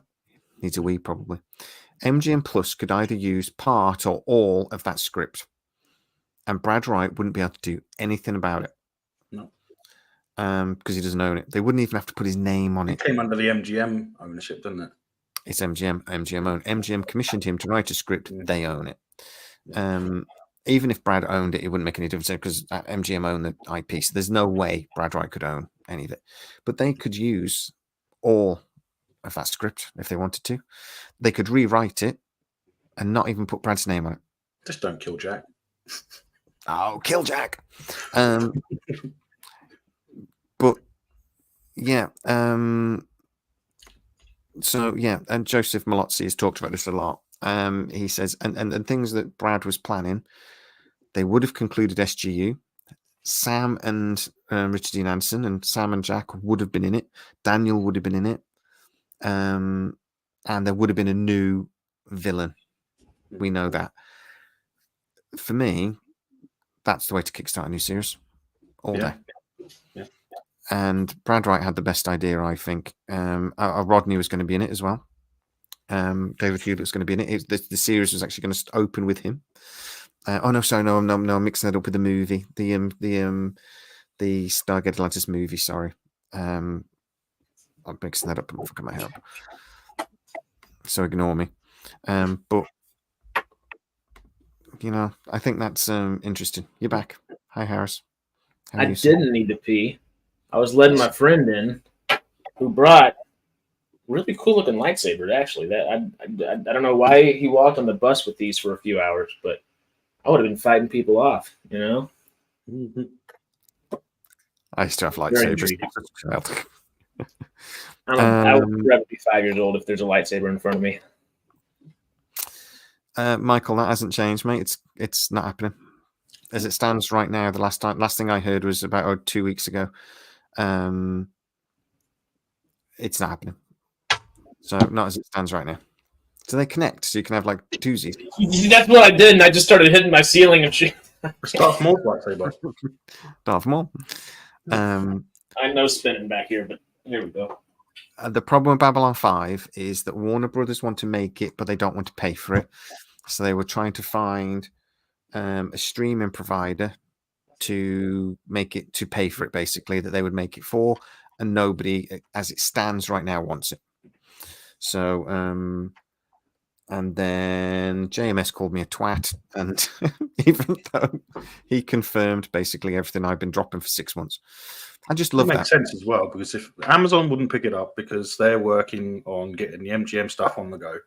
Yeah, it's got a lot of money going into the studios, a lot of equipment and sets to build, stuff like that. Ready, they've got the budget set up, ready to go, I reckon. And they know exactly how much they expect to pay, so they're not going to say, "Oh, we'll bring Babylon 5. Let's make Babylon 5." They're not going to do that. Netflix won't do it because they won't have enough faith in it to go more than one season. Mm-hmm. Yeah. We as fans would know that it has the ability to go beyond 5 seasons. There's a very good chance that there's going to be more Babylon 5 animated. Very good chance. I've heard that internally there's been conversations about that. It hasn't gone as far as talking to JMS, but internally there's been conversations about that they're very happy with how the animated stuff went. But the general attitude seemed to be there's no appetite for a reboot. There's an appetite for the original Babylon 5 story. There's no appetite for a reboot. And if the Babylon 5 fans don't want it, it's not going to happen. But at the end of the day, Apple don't want it. They've got loads of stuff, as sci-fi stuff they're already doing. Amazon, Amazon initially were thinking about Freevee, but now they're thinking, this costs too much. We don't want to do it. Netflix have just spent a load of money on a bunch of projects like The Last Airbender and The Three Body Problem, and so it's not something they're particularly interested in at the moment. Who does that leave? It's just like, so unless something happens left wing, I've been told very clearly nobody wants it, and that's a problem. And I'm sorry, but JMS can call me all the names under the sun. It doesn't change the fact, and he's calling me names. The thing that annoyed me was I'm not happy about that. I want Babylon 5 to come back. I was really excited about it. I'm just reporting what I'm being told. So, but he decided to. But apparently, it's not the first time, and it's something he does. So, but I don't blame him in lots of ways. It's it's the most. No, he's got to be frustrated with it not moving along anywhere. I just hope that if it turns out in a couple of months that I'm right, because I am, I'd love a message just going, yeah, okay, you're not a twat. That would be lovely. But that's not You've going got to to happen. bother with that. He'll probably say, He won't, Yeah. he won't think twice about it. It's not. He won't think twice about it. Like, I totally get it from coming from his perspective in a way, but also just in case they're your fans, don't call them names on the internet. Like, also, if you're a YouTuber public forum like X. Yeah. Also, but if I was talking to a YouTuber that had 30,000 subscribers on a small YouTube channel comparatively, but pushing 6 million views, don't call them a twat because the chances are that YouTuber might repeat it. So, probably and not very good, but yeah, the hardcore JMS fans don't give a crap. They'll always get back to. Yeah. It was all me. I did it. It's my fault that Brad Wright isn't involved in Stargate as well, because I said it first. Hashtag cancel Jay. Yeah. Cancel me and everything will be fine. I might have to call it a day, guys, because I'm starting to get a headache. No worries. But if we covered everything, is there anything, any other questions you wanted to throw in before we call it a day? David Bailey asked, did Stargate game just fade away to nothing? And that's not the question. He asked another question that I meant to pull up earlier. It did kind of just fade away. It never really faded into anything. Sorry. Stargate game? Huh? The Stargate game, you mean Timekeepers? Yeah, Timekeepers. It never really jumped off, It did very well in the RPG ratings when it was first released. Oh, that's good. It was in like the top. I just want to go back to that 5150 failure question when he asked, because he did post the second part of that. Oh, excellent. See if you can see it, and then we'll go back to it. David, I have tickets. We have dates. I will have some news that I haven't told Harris yet. Yes. I have some news that I haven't told Harris yet that he's will blow his fragile little mind. I'm not telling you. I'll tell you after we're finished. Yeah. But we have been invited to a bit of an event that you already know about. Yeah. To sit on a panel and talk with other YouTubers. And we may have another invitation that you are going to be very happy about. Maybe. But we'll see. But my flights are booked. My accommodation is sorted. For San Diego at least. I haven't even thought about the rest of it. So I need to rent a car.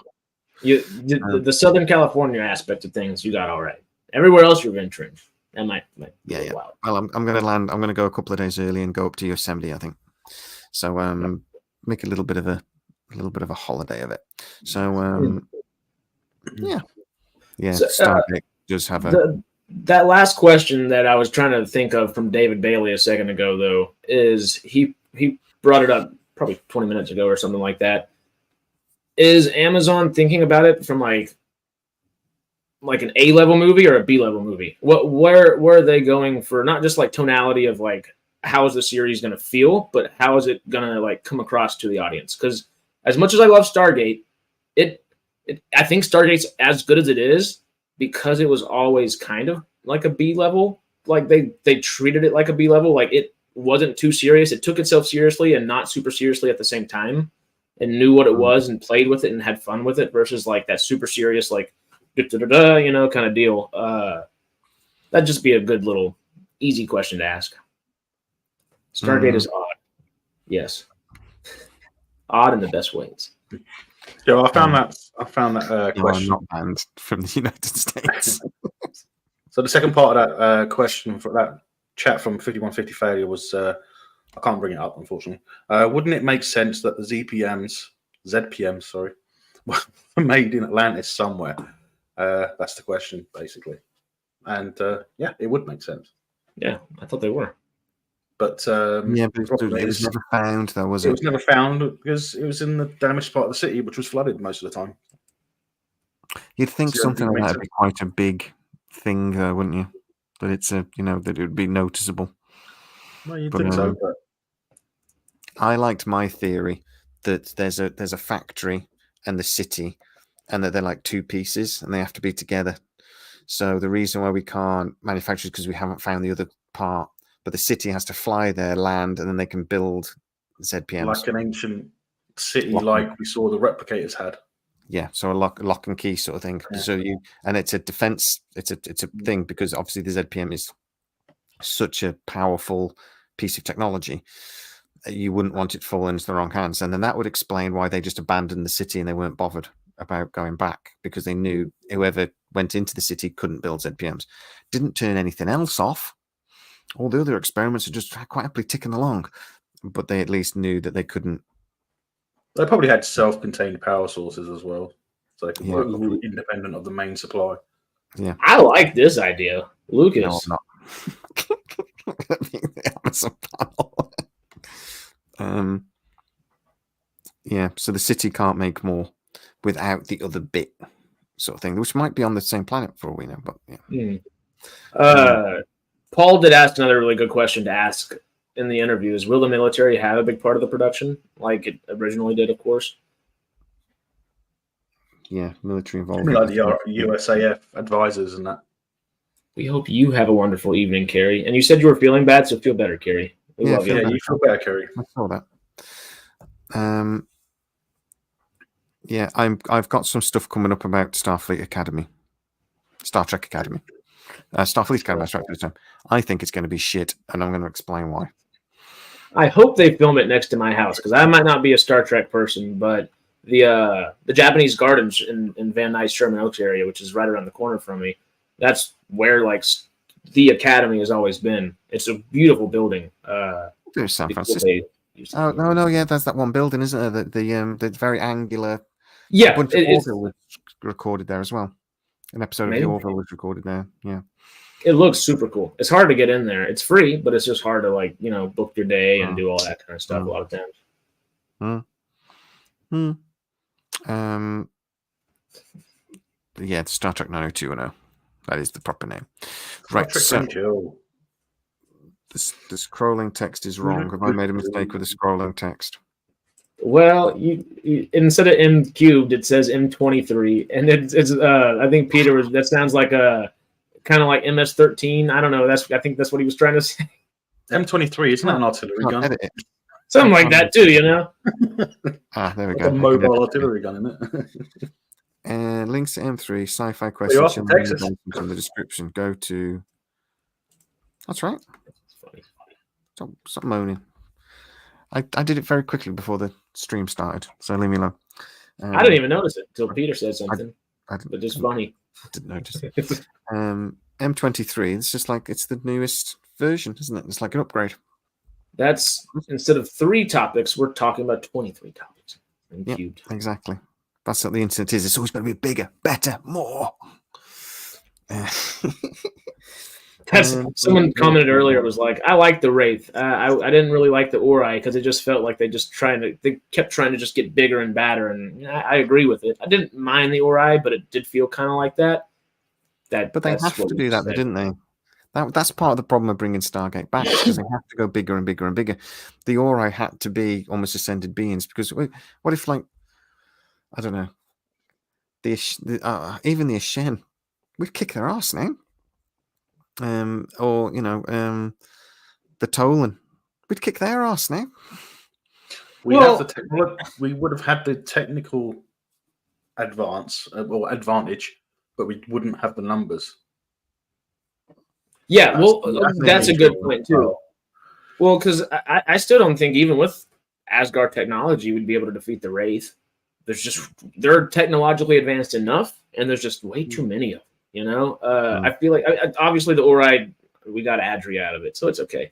But Hello, the Adrias. They just weren't the most pre-thought out villain. It didn't seem like Lucian Alliance was a good one, you know. We can spank the Lucian Alliance on one, but like you said there as well, there's too many of them. I think that's the problem. We've got like 6 ships or something, and they've got hundreds. And you could totally just add a little. You can play with other genres in that, where Lucian Alliance, they might not feel like their typical threat, and they could totally be like subterfuging everybody the entire time. They could be spies that are screwing Earth up, which, you know, they've kind of played on before, but do it from space a little bit, have some fun with it. I don't know. She's lovely. If she turned up going, "I've got a new religion for you," I would be there going, "Yes, sign me up." Hallowed is you. Hallowed is you. And I know somebody that was that saw her in real life. What? Who? And didn't take a picture or try to follow her home. What is wrong with you, Harris? Or get a selfie. Seriously. Yeah. I'm gonna go put on an astronaut suit, which is kind of fun to say though. But You did have to say that. Does anyone think it would be better if the Milky Way galaxy was being invaded by a superior alien species from another galaxy instead of a species from our own galaxy? you mean like the Furlings? Like the Furlings. The Furlings were from our galaxy. Maybe the Furlings are in a different dimension, though. Well, we Ooh, don't know that'd be the an Furlings. interesting take. We don't know the Furlings are from our galaxy, though. They were in our galaxy, but the Asgard weren't from our galaxy. That's true. So yeah, maybe the Furlings are They're from the back. galaxy of Ida, weren't they? Yeah. That's galaxy. not the original galaxy, is it? The Furlings I think are Paul back said in that the well. pit. The Ori was a villain just a few seasons too early.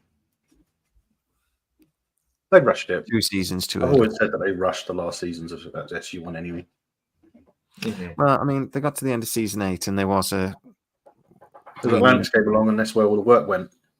Well, I think seasons 9 and 10 of Stargate SG1, you can almost have as completely separate series. They almost started a revival straight away, sort of thing, without any break. It's a different. It was so different in that period. Sorry about the dog. It's I fine. don't know why he makes that noise. Evil Ewoks. Oh, stop pressing buttons, Harris. We did it at the same time. Oops. But yeah, and yeah, like the replicators, they were just used too much. Mm-hmm.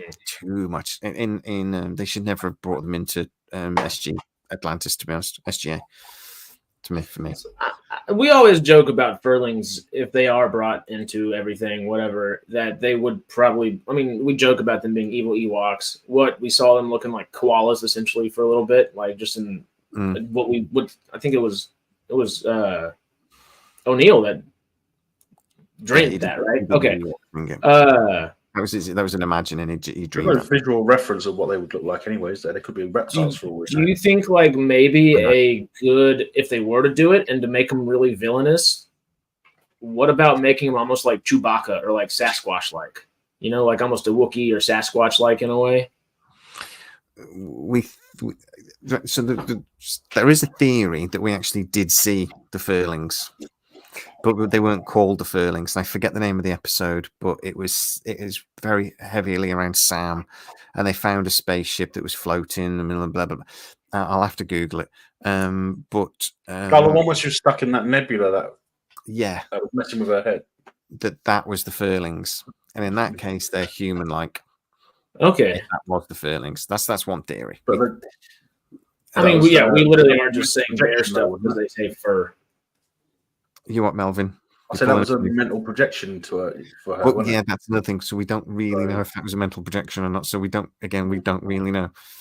But yeah, speculation. We'll have to find out. Close ascension might just like that. Yeah, maybe they're going to have to be super powerful because they were allied with the ancients. So like the nuts. They were one of the 5 or one of the 4. Shaved Ewoks. That's what we want. Shaved Ewoks. Right. Okay then, guys. So go on this. How much havoc does some evil Nox cause? I don't know. We'll call it night anyway. It's getting late. For me at least. And thank you guys for coming on and having a chat about this. I'm sorry I've had to try to keep my voice down. I think as soon as I started this live, I woke everybody up anyway because I was moving around when I heard it. So I thought, oh shit, I'm going to get in trouble. They got used to your On a voice. happy note, you haven't gone to the toilet yet. No. But that might be why I need to finish. You don't know. I'm always telling my 15-year-old kid, after we go to bed, shut up. It's not fair to wake people up. So I'm going to get, it's all right for you to wake people up though. So I'm going to get mowed up. But I pay the mortgage. Fuck you, buddy. So when you pay the mortgage, you can mow. Exactly. Until then, I am God, as far as you're concerned. But yeah, it's I know McFadden, but I'm not well. Leave me alone. It's Greenwich Mean Time, and I'm too invested. Brazilian furlings, sexy furlings. Oh yes. I tell you what, that we can do. Just I would like your opinion, Melvin, on the first episode of Three Body Problem before we go, because I did a video on it. I told people I think. What did you think? Really good. Does it get It better? gets so much better. It really does explain a lot through the show. It is really, really good. I was actually very surprised. I wasn't interested in watching it. I didn't do a video for the trailer or anything. And that's what I thought. Well, Harris. So I spent like 8 hours sitting up last night watching it because I thought we're going to talk about it in our stream. But you need to do that now. Homework. Well, yeah, it's a really good series, I think. Cool. Good. Is it where would you saw Game of Thrones, right? Yeah. So throw out the last couple seasons. Where would you put it, like rating alongside like a season 1 Game of Thrones or season 1 House of the Dragon? Is it on par but sci-fi level? Also, what about Foundation with that as well? Sorry to add 3 questions into one. Well, I'd put it on par with Foundation. Cool. Put it on par with Foundation as well. Yeah. Tonally, it's very similar, I think. Yeah. But I've only watched the first episode, but tonally, it's very similar. Some of the effects you see later on, definitely Foundation level. Cool. It was never. Was it $20 million an episode? That's insane. It wasn't. Not surprising. Can't have been. Real quick, good money for the visual effects as well. It's good effects. Unlike Disney with their high budget effects that are crap. That's insane. If that's right, that's can't be right. Well, that's really insane.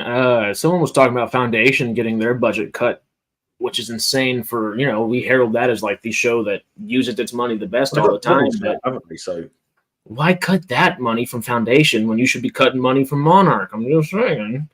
But the 8-part series reportedly had a budget of $125 million. That's how we should be doing it. It's perfect. I love it. Surprised me. It's not sustainable. No. But at the same time, it should have been weekly episodes. It should not have all been dropped at once. Yeah, that's not quite $20 million an episode. That's £125 million. So that would be, $20 million an episode. Which that's not crap. Oh. Never mind. I was thinking about it entirely. There is a fee for conversion as well. Currency conversion. My excitement, throw that backwards. I was thinking about it backwards. I'm just getting $125 million in pounds. Oh, the Ark series. Ark is good. Good. That looked interesting. I never played the games, but I have friends that play those games. But yes, Foundation, the Asimov series. Yeah. I don't know what I thought you were saying. I thought I don't know where my math was going. Yeah, that is $157 million. $157 million for 8 episodes. That's $20 million an episode. That is more than they spent on The Last Airbender. Yeah. Because that was 115, huh? It's been filmed. It's out soon, isn't it? I think. There's new Resident Alien out on Netflix right now because I keep seeing it, and I've never watched the series, but I keep getting the notifications because it's that series, and I'm always like, I need to watch. I think it's not out here yet. Is it on your watch list then? Yeah, But you it's on never my watched it. every notification I've ever gotten list as well. To be honest, I haven't watched it either. So And I love Alan Tudyk. I don't know what's kept me from watching it. It's just I guess We're maybe still waiting for it sci-fi here. channel. We don't get it on Netflix here. We get it on Sky. Oh, So okay. it's always after. But yeah, it came out on Feb 14th. You use a on VPN. Sci-Fi. That doesn't So- always work, but I guess maybe. I'm gonna find it when it's VPN out never in works the for UK. tried In a few of them. No. UK. Doesn't work. Wait a second, I'm trying to find out. Unfortunately, you won't see any of these guys only available in the US, therefore you can only watch. Yeah, it's not available yet. Fuck. I love that show. The first season was amazing. The second season started badly but ended brilliantly. Resident Alien is genuinely one of the best sci-fi shows of the last 15, 20 years. I would say it's on par with The Orville at its best. I might even say it's a bit better. I absolutely adored it. The second season wasn't as good as the first, but it ended strong, sort of thing. But, So for someone that hasn't seen either, should I watch Resident Evil or Orville first when I jump onto one? Resident Alien. Resident Evil. Yeah, you can't do the same mistake I make when I correct. Yeah. I would watch Resident Alien. Oh, It's different to the Orville. But you should watch the Orville as well. But don't get excited about season 5. No, not happening. So I'm just a bearer of bad news. I just keep telling people when shit's not happening. You're terrible, Jay. I know. I'm so bad. today that changed though. The Ark was on Sci-Fi Network, and it's awful. I think it's been cancelled as well. I don't think it's coming back. Is it awful because it's on Sci-Fi Network, or No, it's just not very good. I just didn't like it. I didn't hate it as much as Matt hated it. Matt did an immediate video saying how much he hated it. No swearing. I didn't hate it that much. It just wasn't very good. But I'm pretty sure it's been cancelled. I get told things all the time that I can't remember. Ark. Peter, Ted, I think, did well and is still doing very well for Peacock. I think it's one of their most consistently watched shows besides like something old. They You know? confirmed it. There is a season 2 coming of the Ark. Oh. Shouldn't do. Ted has done. It wasn't Ted the highest rated Peacock premiere. Peacock thing ever, yeah. Mm-hmm. Biggest. Yeah. I know it's done brilliant over here as well. You know it's done well over here because they don't advertise it.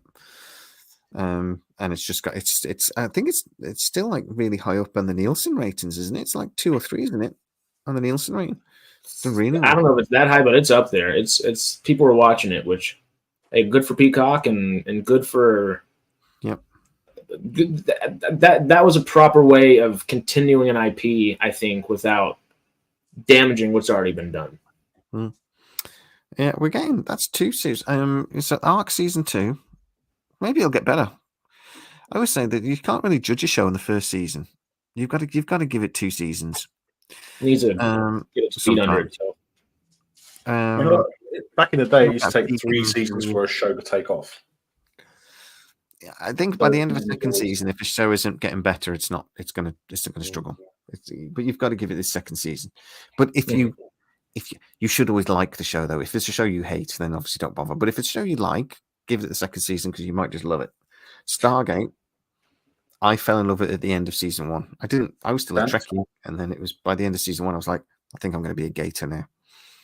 The Expanse. Yeah. To be fair, I think The Expanse, the first season, was the best season. I'm with you. I think the first 2 were amazing. Some of the best television we've ever gotten. Yeah. Perfect example of literally what you just said was Halo, though. Like Halo season 1 was all right. It had some highs and lows, and then season 2 just no better. So season 2 is much better. No better. Much better. I will give you it's a tale of three parts for me. Halo season 2. It started really well, and then it sort of dipped for me. But there's a lot of story and development stuff going on. But by the end of the 6th episode, for me, it was like it was there, and then the final 3 episodes were amazing. Honestly, Okay, right. For me, I've season 1 had 1 good episode. Season 2 had 2 good episodes. no, the opening episode was brilliant, and the last 3 episodes were really, really good, really, really good. And there was bits in the other Had a episodes. strong ending though, but leading into season 3. Do you know the only weak episode in season 2? Genuinely, the only weak episode that I'd actually go if I was going when I watch it again, I'll probably skip is the Is that second the middle episode. one after the fall of Reach? Nah, the second episode. Yeah. That was amazing. That do you not like acting? I mean, I understand you like action, but like that acting was phenomenal. That was beautiful storytelling, well done, well told. It made the story make sense in the end. Brought the stuff that was in the beginning to make sense now. It was beautifully done. Beautifully done. Spoilers. A little bit. Foundation was good. I like Foundation, but it's very it's Cerebral. It's not for everybody, and I think 3 Body Problems the same. It's not going to be for everybody. But the thing is with Halo, just to prove that Melvin is completely wrong. The second episode, it's all opinion, isn't it? Can't kick him out either. At the end of the day, some people don't love Manchester United. I don't get it, but they just don't. But the second episode for me is the weakest episode, and I actually found it borderline boring. But it's setting up where they're going for pretty much the whole series. So at the start, he's the Master Chief, and then I think we have 4 or 5 episodes when we're being introduced to John. And we're getting to know who he is. And they tried that in the first season, but they did it really badly. They did it in the second season, and they did it brilliantly. But they did it so well in the finale, when he then puts the helmet back on, I genuinely went, yay! And I genuinely had like an emotional reaction to the Master Chief's back. And that's why they did it. Probably did it for cost reasons as well. Because it's ridiculously expensive, but no, I love that series. It's genuinely. I've got a prediction for season 3 though. You what? Sorry, I've got a prediction for season 3. It might not happen for one, but go on. Well, that's one that might not happen, but if it does happen, it's going to be the Covenant and the Master Chief teaming up. Did that happen in the games? Well, there you go. They are roughly following the thing in the games.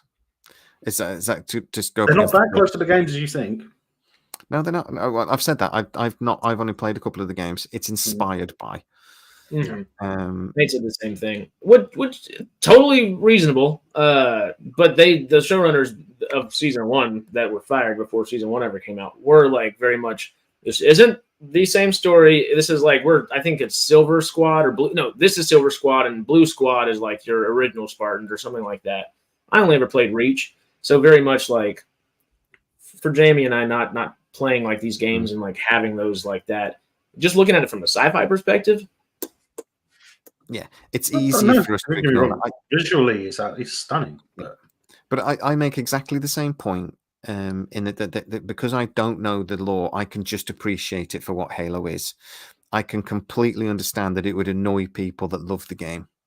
Because I made the point in things when the J.J. Abrams Star Treks came out, I was so angry because they changed so much of they just changed so much.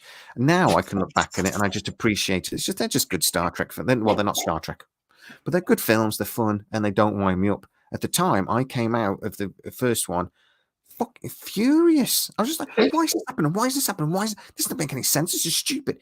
I was genuinely really angry. So if you're a big fan of Halo, it's going to it might irritate you. And I completely get that. I don't have any problem with that. I just think you've got to go, look, this is a TV series that's loosely based on a game. And it's going to have the same characters, similar characters, all the similar looks, the tank and stuff that's cool and things like that. Enjoy all that, but don't get bogged down with that's different to the game. They're different. They're different things. and I don't think a lot of the story would work in the game for lots of practical production reasons. It just wouldn't work. Just cost reasoning. The major issue I have is that he's out of his armor too often. But that's going to be a cost reason, isn't it? But also, there's a storytelling reason. It's fine in the game, but in a series, you need to see the Master Chief as a person. Like Mando. To a degree.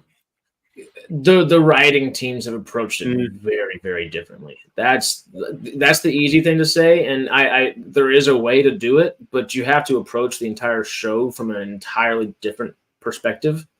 Because Mando is, we're now getting into the larger world and stuff. It was very much you are in Mando's world for that first season, and if it was very much in Master Chief's world and not world building the entirety of like how human existence and civilization is now, that might make it would have been easier, I guess. I think in the first season it felt like the actor's contract meant he had to have his helmet off so long, and it felt a bit like that. In this season, it just felt like they were humanizing the Master Chief, because that was a big point of the storyline, that he's not human and that he is trying to figure out who he is after what happened in the first season and blah blah blah. So it's always been his helmet, and I thought it was really good that they did that whole bit about him losing the armor, and that it was almost like him losing a part of himself, and they explored that.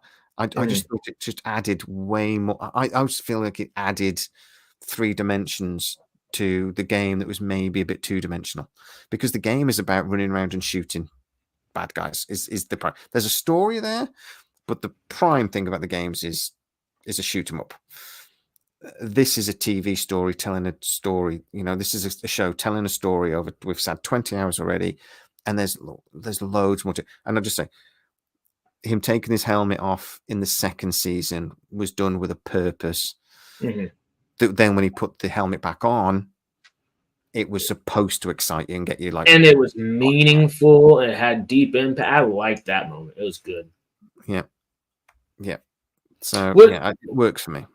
But I completely understand why the fans of the game would. You'll look back on this probably in a couple of years, mate, and probably see it completely differently. Particularly if the third season's as good as the second. Well, that last comment was up there. I've heard other friends of mine that are Halo people say, Melvin, if it was like, if it was a different Spartan and not Master Chief, like the Master Chief, if it was just a Spartan crew of 4, what would you think about the show? Be different. Well, that's what. So he's the major part of Halo, right? It's always a Master Chief. You're a Master Chief in the game. Master Chief is the main character. Oh, you're Master Chief in the game? I didn't know that. I've never played the game. The whole point of the armor is also supposed to double as a life support system. Kind of like Vader. He was injured as a child. As a teenage child, he was supposed to have been injured in a battle. I think they visualized it in a movie. It was an animated movie back in years ago, where he was injured in such a way that he had to be put in the armor to keep him alive. I mean, fair enough, you can take the helmet off. That's fine, but just don't keep taking the whole armor off. It doesn't. It's not as faithful as I would like. Let's just put it that way. Well, that makes a lot more sense, because people were upset about him like having sex in the first season, and that makes sense with that. I was like, you just like, come on, you don't want the dude to like what? Come on, like he's had a whole 8-episode arc. Like, let him get a little something, But also, if he's not supposed to ever be able to take that, that makes more sense. It's like Vader. I mean, Vader rarely gets seen outside. Well, since Disney got Lucasfilm, you see him more often outside of his armor, right? When he was in a big egg, wasn't he? He's in a big egg. You just see the helmet go on. That's it. You don't see him actually out of his chest plate or out any of the other stuff, right? But we see it now. We saw it in which one did we see it in? Obi-Wan. Yeah, we saw it in Obi-Wan where he was in the BAFTA tank, Colto tank. Yeah, Colto. Is it Colto? The BAFTA tank. BAFTA tank. Polto's a different franchise, isn't it? Hmm. I think I can't remember. There's some comparisons. Put it in the kitchen But sink. it's the same basic thing, you know. He needs the suit for a reason. Hmm. Hmm. It's not just Anyway. armor for fighting. So. They've changed aspects of it. That's fine. I don't have a problem. It's an They've adaptation. taken creative liberties. Yeah. Well, they're allowed to though because it's a Yeah, different they're product. allowed because they have it. Yeah. But I would say there's reasons for those changes, and I'm fine with it. Other people have said they don't like how they did the flood, and I'm like, I think it worked in the show. They started off the look. Oh, I thought, oh god, it's another zombie thing, and then it completely changed. And I did vaguely remember zombies from the games, but I think I only played Halo 2. I played Halo Reach, and to be honest, I probably skipped a lot of the. As soon as you go, as soon as you got him running around and talking, as soon as you can skip it, I'm like, yes, skip. I want to shoot shit. So I might have ignored it. Is the flood is the fungal parasite at the end? Yeah, and that's Okay, the cool. flood. And the Halo Spoilers, creators knew about it, didn't they? I think so, but I don't know Mm. what the connection is there yet. But like I say, I don't know the law. But it's different. Leave it at that. It's different. Enjoy it for what it is. Enjoy the games for what they are. But I think we can pretty much guarantee which way they're going for season 3, should it happen. And that's fine. Yeah. That's like any adaptation, though. I know where Three Body Problem's going because I've read the books. It's going to They'll be change 400 it. years in the future. That's what it's going forward 400 years. That's where it's going. Well, I tell you what, I've been having to try to dig out my copy of the Three Body Problem because I think I'm remembering different stories. I'm like, which one's the Three Body Problem and which one's that other book I read? Which one's? So I'm watching things going, all right, I know what's going to happen next, and then I'm watching by the end of that episode. I'm like, no, that's not what I remember. So, but anyway, let's call it an evening, guys. Thank you so much for coming on. No Really worries. need a drink. And you've been an absolute legend. And I'm sorry you guys had a plan tonight, and I just come in about 2 hours before and went, no, we're doing something different. That's all right. We'll do that tomorrow instead. Well, we might steal the natural slot for tomorrow morning for everyone's Sunday morning. So they all got to come say howdy tomorrow, of course. Do you know what my wife said? I said, because I've just messaged Harris and they've already got plans for a stream. So I'm just going to ask them if they'll come on here instead. He goes, all right, Mr. Big Bollocks. No, it's just like, what? Yeah, okay. Maybe you should join us tomorrow. Tell me what time it is. If I can come on, I'll come on. It'll be 10 o'clock. It'll be 10 o'clock at night. Yeah. I've got to work Monday. I don't know. I've got to work Monday because I've got to be off Tuesday to go and do something. So I've got to work Monday, so I might not be able to. And then I can have that meeting. Well, we're going to do it at the same time as we were going to do it today, or are we going to do it in the normal kind of slot in the morning? If we're not doing one in the morning. Talk about this. Yeah, we'll do that. All right. We'll do that in 2 minutes. All of our videos premiere first on patreon.com/SciTrek. Thank you very much, Kerry, for reminding me. Please go and check out the description for Melvin's channel and for M23, Harris's channel. Go and subscribe.